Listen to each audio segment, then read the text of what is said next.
এই এখন যদি আপনি এই বিচারপতি যদি না সরান তাহলে তো আমার সরাবেন।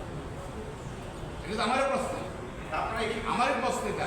আপনার তালিকা প্রকাশ করেন। সরকার, নিরপেক্ষ সরকার, তারা অবশ্যই বিজেপিকে ক্লিন করতে হবে, স্বচ্ছ বানাতে হবে এবং ক্লিন আপ করতে হবে এটা।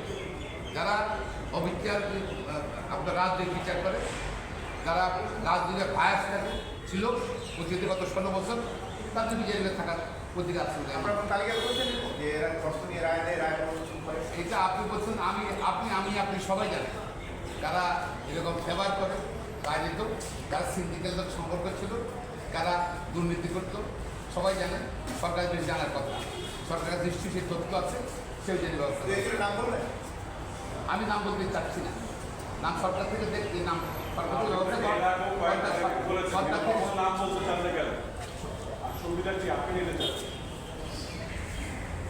নাম বলতে চাচ্ছি না, এই জন্য তদন্ত করবো, সরকার তদন্ত করলে তাদেরকে পাচ্ছে। যদি তদন্ত অসম্পূর্ণ না থাকে, অবশ্যই তাদের নাম বলবো।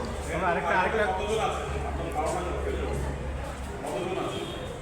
কতজন না, যারাই এগুলো ইনভলভ ছিল সবারই বলতে চাচ্ছে। আচ্ছা, আরেকটা বিষয় আপনার যদি জানা থাকে, সেটি হচ্ছে খুবই গুরুত্বপূর্ণ বিষয়, ট্রাইব্যুনাল গঠন নিয়ে আইসিটি। তো সেখানে যারা বায়াসে রাজনীতিভাবে বিচার করেছে, শপথ গ্রহণ করে, তাদের অবশ্যই পদত্যাগ করতে হবে, নতুবা তাদেরকে এখান থেকে সরিয়ে দিতে হবে। এই ব্যবস্থা গ্রহণ করার জন্য ন্যায় বিচারের স্বার্থে, সুপ্রিম কোর্টের সুপ্রিমর্যাদার বৃদ্ধির স্বার্থে, তাদেরকে আগামী আপনার বা বিচার স্বাধীন বিচারের ব্যবস্থা রাখার স্বার্থে, নিরপেক্ষ বিচারের স্বার্থে আমি এখন দাবি করছি ওদেরকে বিচার বিরুদ্ধে সরিয়ে দেওয়া। এমন তাদের জায়গায় বিচার থাকার অধিকার নাই। তারা মিসকন্ডাক্ট করেছে, রাজনৈতিক বিচার করেছে, যে সুপ্রিম কোর্ট হোক, হাইকোর্ট ডিভিশন হোক, নিম্ন আদালত হোক, অবশ্যই তার চলে যেতে হবে।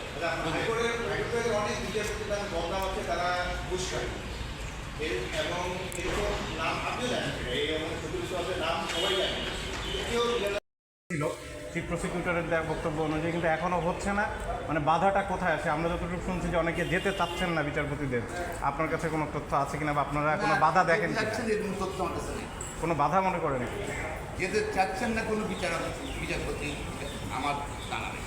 কেন আমি প্রধান বিচারপতি যাকে অ্যাসাইনমেন্ট দেবেন সেটা করতে সে বাধ্য। তাহলে হচ্ছে না কেন?